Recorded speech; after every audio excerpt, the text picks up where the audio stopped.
Hello, good people. Let me adjust this a bit. Man, it was a long day. Long day. Uh, so Elon Musk. So Elon Musk just bought Twitter, and he bought it for what, like 44 million or something like that. And that guy can't stop lying. And some people may say, "Oh, it's just strategy, just strategy." He bought 9%. What, 2 weeks ago? He bought 9% 2 weeks ago, and now within two. And the agreement when he bought was that he was going to take one seat on the board and be quiet. But there has never been a case in which Elon Musk bought into a company and didn't take it over. That's just not how he operates. When he buys into a company, he has to take it over. And just that's just the reality of the matter. So, and now he's claiming that he's going to push for further free speech. Those on the right, those on the right of the political spectrum, they're having a field day. They think Mr. Donald Trump is coming back. No, he was banned from Twitter. And at the time when he was banned, this was around the January 6th uh, insurrection. Around that time, he was banned. And Elon Musk went on record that he was against the ban. So he's probably going to bring him back just in time for the midterms. So, but what you're seeing is a tightening of the space.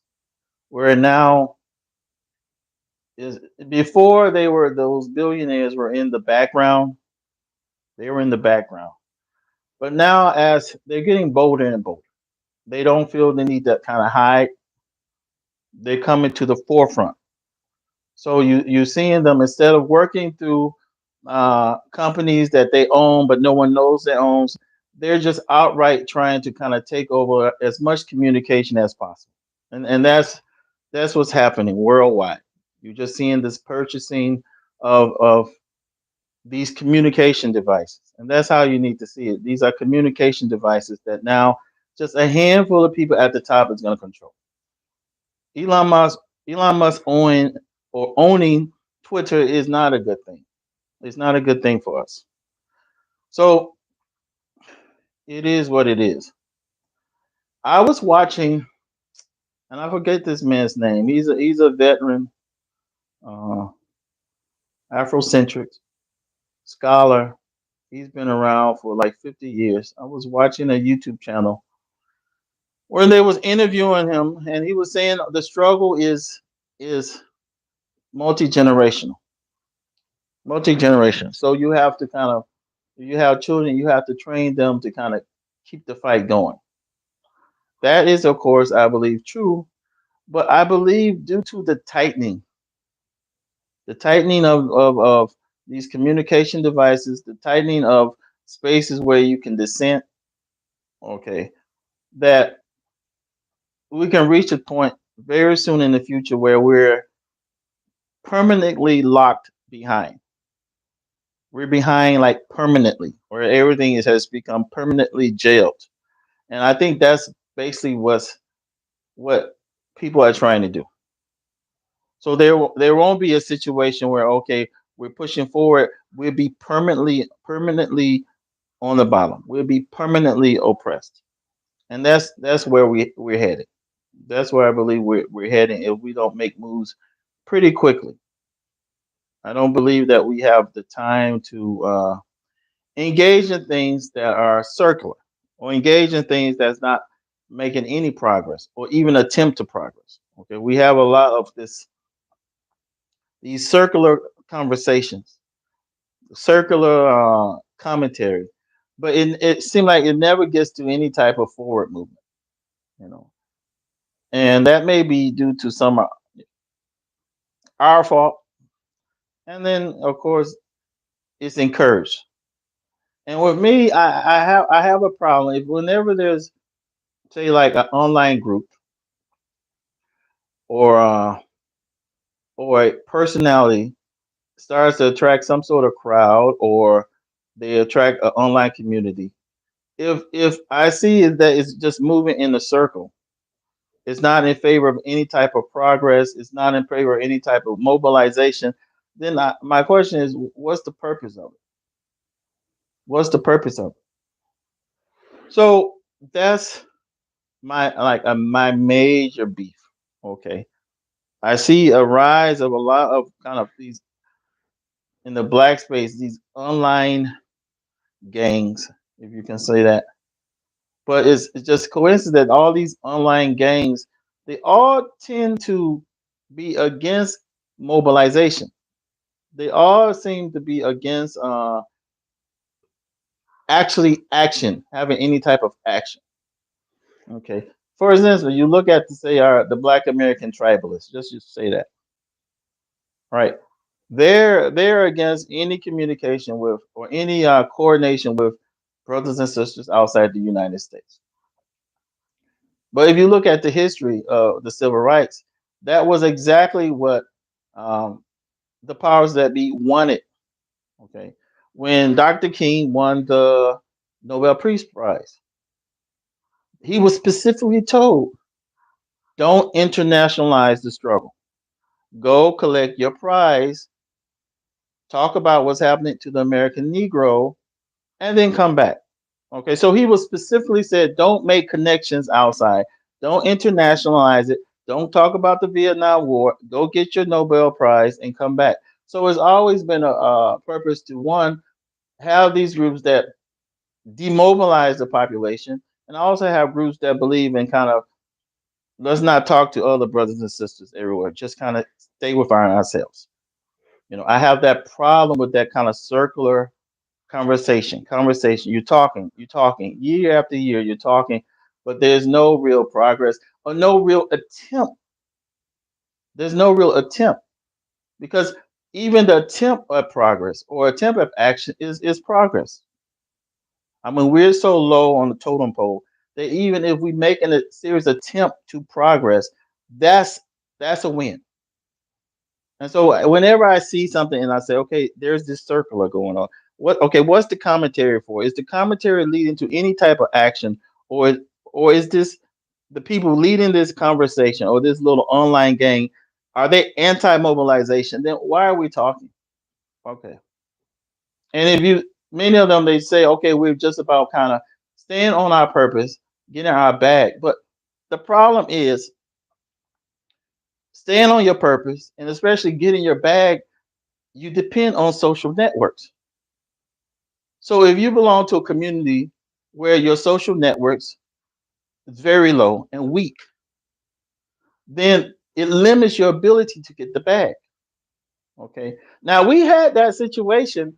We just had that situation uh about a month ago where we you really saw our weakness. When someone said, you know what, we're really down, especially us here in the United States, we're really down. They said, oh no, we're doing it up big.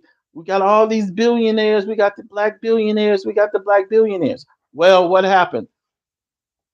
The NFL wanted a black billionaire to buy, right? And there were several attempts, but no one could really come up with the money. All right. So despite all that talk about we doing it up big, when it came down to it, no one really had that cash to come up with because with the NFL there was a limit to how many people could become owners. You couldn't like get an investment group of 200 people to buy that team. I think it was Denver. No, they wanted I forgot the limit. It had to be just a small amount of investors had to buy that team. No one could come up with the money. So when someone says, "Okay, we're down," okay, Our money is not as strong as people think it is. You have all this pushback. Okay, you have all this pushback. No, we're doing it big. How are we doing it big? We were not able to purchase that team, despite the so-called billionaires. We really didn't. We did not have the cash to actually purchase that football team, and that's what it came down to. So either we're gonna move forward, or things are gonna get worse for us. It's not gonna get better, and it's gonna be harder and harder for us to even if we don't make moves now. Okay, if we don't engage in motion now, it's going to be harder and harder in the future to move, especially when you have this process where only a handful of men are going to be controlling the communication devices. Only a handful. Okay. And they're going to be coordinating. Why are they going to be coordinating? Because they're going to want to be selling on the other people's platforms. Okay, Twitter, Facebook. They're gonna have some sort of communication and arrangement because they're gonna want to sell. They want to sell information. They want to sell goods. So it's not gonna be the standalone. They're gonna be in communication with each other. Okay. So things are rough. Macron won again. So he's now the president of France for another 5 years. Another imperialist. It was him versus Le Pen, the right wing candidate. So it wasn't, I say right wing, far right candidate. It wasn't any good choice. So here's the thing about, let's get into red pill information. Okay, and you'll see why I got to the talk about this circular conversation. Okay, the so-called red pill tenants. You can pretty much go to any polygamist in any village in Africa, and they would tell you pretty much kind of give you that worldview, that red pill worldview. It's not a uncommon worldview. So most of what people call the tenets of Manosphere is widely known. What happened was it was a lot of that was suppressed because when the Europeans came, they wanted to suppress polygamy, and so the narrative was, black men, they're unromantic. They want to push that French invention, the French interpretation of romance. So they suppress a lot of stuff or a certain worldview that many men, especially the polygamists in Africa, already have. What you call red pill knowledge. You talk to pretty much any polygamist, and I know many. They pretty much have the same worldview. They have a very kind of cynical view of women. It is what it is. Okay. Uh, I was talking about a friend of mine. He was talking about his uncle. His uncle had a bunch of wives, and one of the wives left, and then it left for like years, and then finally the wife came back after many years. Just came back, and then the other wife said, the other wife, she's back, and he just kind of shrugged. Okay, she's welcome. And that type of mentality where you can come, you can go. I'm going to continue to do what I do.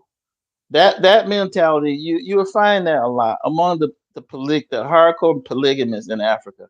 Now, of course, that worldview comes right up against HIV, sexual transmitted diseases. So you can't just be kind of nonchalant if someone leaves, a wife leaves, and come back like 3 years later, like I'm back. Like no, no. So that worldview comes up against reality. And I believe the red pill worldview in general often comes up against reality. All right. So, well, I started hearing about the manosphere. As always, I was in the village and I started following some of the content, and they just kept taking shots. They had this hostility toward uh, so-called the pro-blacks. Okay, the pro-black simps. Now there's a faction. that has the black women of God and all of that. And maybe they were just taking issue with that. But at the end of the day, they really took aim at the pro black community, the so-called pro black community. They really was hostile to the pro black community. And so as I was wondering, okay, who's like attacking guys like us, I began to kind of follow along with them. And to my uh, horror, I realized that the white component was infested with the alt right. And when I say infested, that doesn't mean one or two members of the group. It means that major manosphere, white manosphere leaders or influencers were also members of the alt right, was also members of white nationalist organizations. Okay. So that's how I started kind of following along years ago because I kept getting these kind of insults over line, pro black simping and all that. And I was wondering who were these black men doing this content, this content. And so I started following the red pill, the red pill information as she was. And then I started looking at the white guys, the white component, and realized, these guys are like Nazis, right? And when I say Nazis, actually members of Nazi organization, all right organization, blacks, white supremacist organization. But it was amazing the silence. It was amazing the silence. Year after year, you didn't hear not any major, say, black red pill influencer or major manosphere guy on YouTube. Not once did I see a video or hear about a video where they told young black men, "Hey, this thing is very dangerous. If you go over on that side, okay, if you go over on that side, you're gonna be giving support to the alt right." They never said anything. They never said anything. Year after year after year.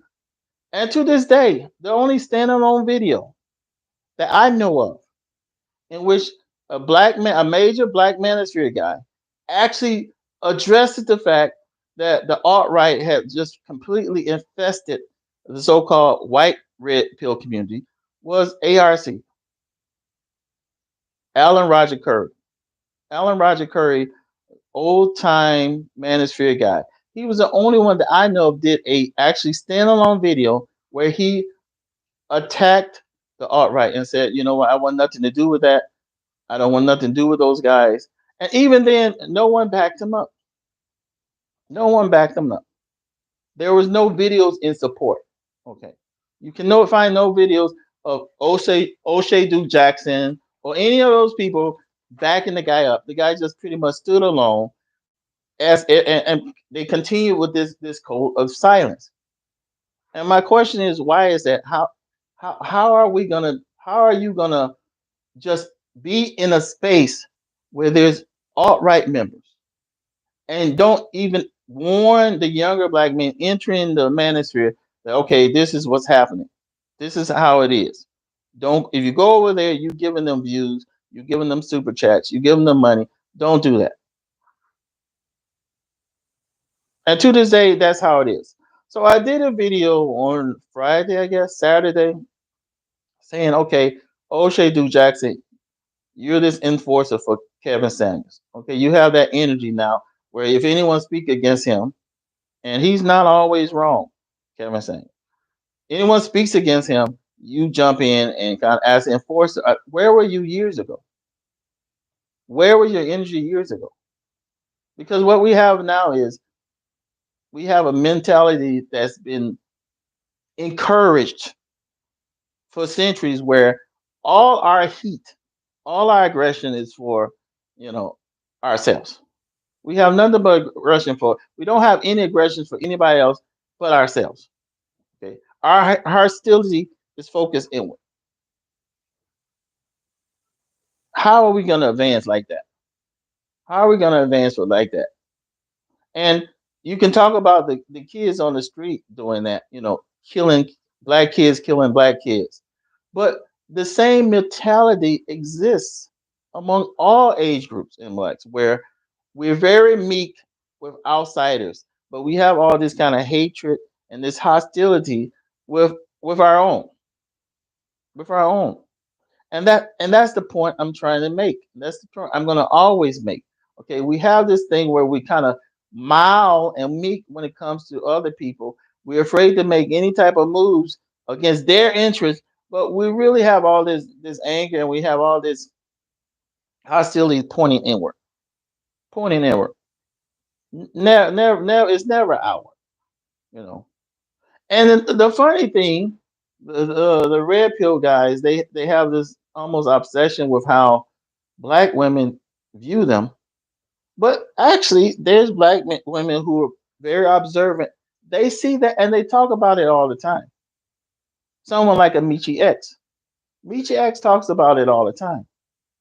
So it's not something that is not noticed.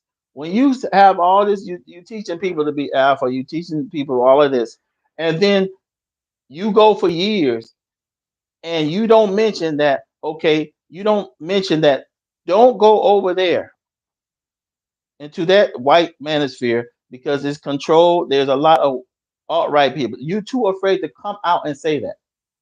Okay. But you have all this hatred or you have all this aggression for other black men who have different worldviews, so-called blue pill, whatever. You have hostility or you have just aggression toward black women, but you're not brave enough to confront those guys. Okay. Guys who will actually want to delete you. If they had the power, they would delete you. And you're not saying anything for years. So after I did the video, and maybe it was just a coincidence, strange coincidence. Dr. O'Shea did a video about Coach Red Pill because it was discussion of Coach Red Pill. Okay, it was a discussion of Coach Red Pill. This is a white manosphere, major manosphere guy who was kidnapped by the Ukrainians. And when I heard about that story, it reminded me, it's like, you know what? The black manosphere never addressed the fact that they were silent for years. When these type of guys were controlling the white manosphere, they didn't say anything. So when I heard about him being Coach Red Pill being kidnapped or missing, it reminded me, and that's why I did the video. So then 2 days later, O'Shea did a video about Coach Red Pill. Now, I don't know if it was coincidence or not. Seems strange coincidence, but he put it on his celebrity junk uh, channel. Didn't even mention that the guy was a fascist, a white supremacist. He was like, okay, this is a member of the Manosphere, and he recently moved to Ukraine. He didn't recently move to Ukraine. The guy was based in Ukraine for years. He had a woman, a Ukrainian wife. He had half Ukrainian children. Okay, he was a pro-fascist, doing pro-fascist ideology, and he was also doing red pill, and he was doing it on the same channel. So you can't say you didn't know what he was doing. He was doing the Coach Red Pill channel. He was doing both. Okay, so he knew. But even in the video that he did, that may have been response to my video, he didn't say anything about it. What he talked about was, you know what, when you're in different countries, you need to be careful what you say. Because Coach Red Pill was living in the Ukraine, married to a Ukrainian woman, having half Ukrainian children, and he was pro-Russian. And so the Ukrainian government kind of held him for a week, but he could have been disappeared. That's true. When you're in foreign countries, you need to watch what you're saying. When I was in Cameroon and I was doing my other channel, I never mentioned Cameroon. I critiqued African governments in general, but I don't think I even, rarely even said the word Cameroon because what O'Shea Du Jackson says is true, right? You're in foreign countries, you have to watch what you say. So I was living in Cameroon for many years. When I did my YouTube channel from there, I never even mentioned, of course, the politics. I never mentioned the which now is a civil war. I never mentioned it. That was never part of the critique because I couldn't. You can't do some things from certain countries. You gotta watch what you say, and pretty much all of Africa, you gotta watch what you say. All right, there's very little free speech in Africa. A bit in South Africa, a bit in Kenya, Ghana, pretty much that's it. I'm to the point where I can read a article, and you see at the top who's writing it. You see it's an African person, right? All right, so you see it's written by so and so, and I start reading the article, and they're going in, and they're going in, and they're going in. I already know if that person is actually living in that's an African actually living on the continent, or they're over here somewhere. I don't have to get to the bottom where they say so and so writer lives in UK, so and so lives in Chicago, so and so. I already know by the tone of what they're writing. I'm seeing this is an African person. This is a person from the continent, and just from their tone, how aggressive the tone is, I know whether or not if they're on the continent or they're somewhere in the West. Because if they're on the continent, they're a lot more mild in their criticism. Okay. They're a lot more mild in their criticism. So what he was saying is true. All right. That you gotta watch what you're saying. You have to watch what you're saying when you're in other countries. I never mentioned Cameroon or the issues of Cameroon while I was living in Cameroon. It's been on my YouTube channel. But he dodged the entire he dodged the entire issue. He dodged the entire issue. The issue was the Black Manosphere went for years and never warned young black men that to beware of the white manosphere. Before 2019, there were many young black men that would go back and forth. They would go to the Black Manosphere, enjoy their content, and then they would go over to the white manosphere. Now there's more of the division, but before it wasn't like that. And all of those major Black Manosphere guys kept silent except for one. And that's the issue. Okay, you're teaching someone about being masculine, but you're not really showing masculinity. Okay, there's a group of guys over there that if they had a chance, they will wipe you out or corral you on large reservations, and you don't say anything for years. How is that masculine? That's my question. How is that masculine? Right? There were some guys over there. If they had this, their thing, they would just corral us into some reservation somewhere if we're lucky. But those guys there, but they're in the red pill community, and for years, all of these so-called alpha dogs don't even warn young black men, hey, don't go over to the white manosphere because you're gonna probably end up supporting the alt right by mistake. They don't say anything for years, for years. And how is that masculine? That's what I'm trying to understand. How is that masculine? So I did the video, and then 2 days later, O'Shea had a discussion about Coach Red Pill. He didn't address the issues. He didn't address the issues that all of those major manosphere guys kept silent. See, it's not about the knowledge, because again, some of the knowledge is in my opinion, I agree with. It's about the men who control the knowledge and what's their mentality. If you're just putting out this knowledge or this information to make money or to prop yourself up, but at the end of the day, you're very passive. At the end of the day, you have a very pro status quo point of view. You're just corralling people or you just gathering people just to keep us in stagnation. That's what it comes down to. It's suspicious to me how many of these online gangs that have emerged since YouTube have come on the scene, how many of them are pro passive, pro passivity. You see a gang of people and they're whatever. Then you investigate and they're anti-mobilization. They're anti-mobilization. They're pushing, just the personal. Just focus on your bag. Focus on your bag. So you're anti-mobilization. Then you'll go to another online game. They're anti-mobilization. We're just doing culture. We're not doing any mobilization. Then you go over to the women, they're the same way. It's like it's kind of suspicious to me that all of these kind of successful online gangs in the Black YouTube, how anti-mobilization they are. Anti-mobilization. I'm there's among the white left, they've been doing their own little investigation and they've been uncovering. This is me now getting conspiratorial. They've been uncovering a lot of influence, outside influence, government influence. They're showing that the online left has been highly infiltrated by these governments.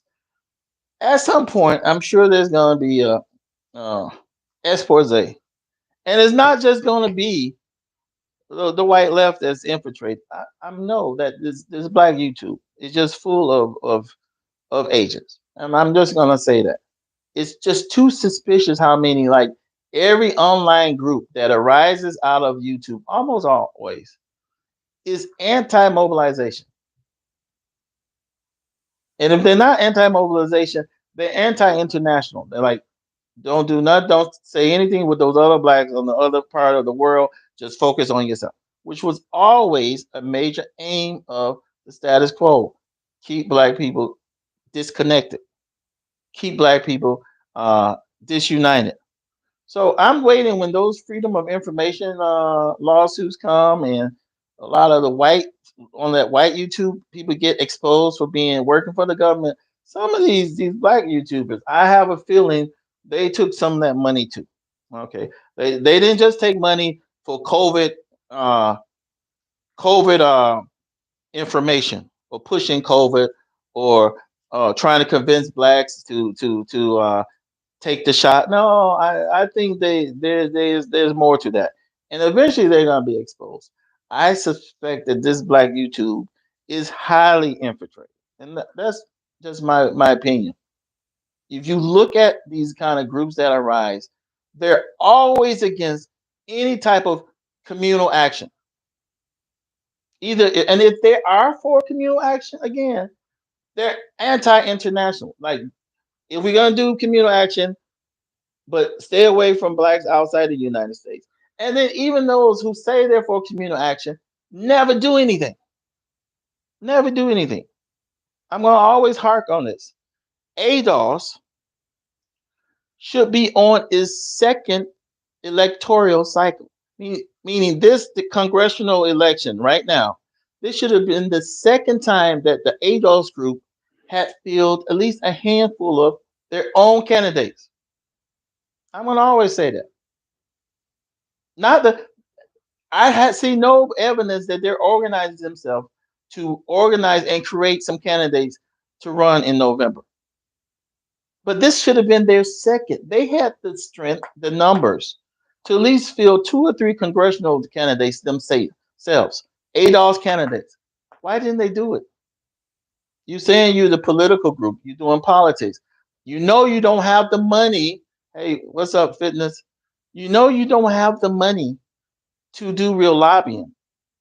I think I'm gonna just end on that always. You know you don't have the money to buy politicians, which that's all lobbying is. You don't have the money to do that. So you have to create your own politicians. Why aren't you doing it?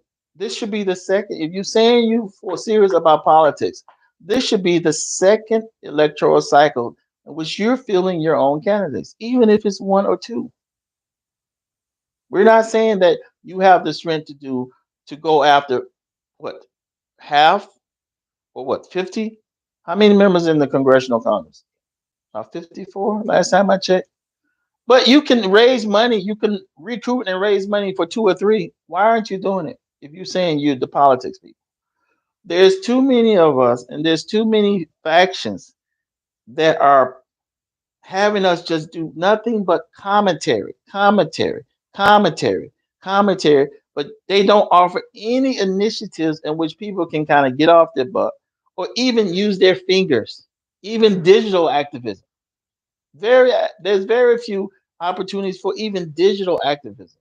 It's just kind of competent. It's just commentary, and meanwhile we're just kind of going down, down, down. down, down, down, down, down, down. Every year, and we're just gonna keep commentary into I don't know what. Meanwhile, these white billionaires are reducing the space. Just don't believe that Elon Musk buying Twitter is we're gonna have a lot more freedom. We're not gonna have a lot more freedom. Okay. The end of the day, these major communication devices are gonna just be controlled by two or three white billionaires.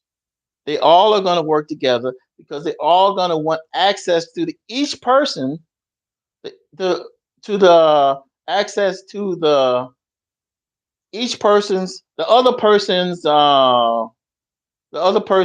platform. You understand? So I think I reached my 35 point. I'm going to be talking about this ongoing every Monday at 10 o'clock. Every Monday at 10 o'clock. So I will see you again next Monday. Take care.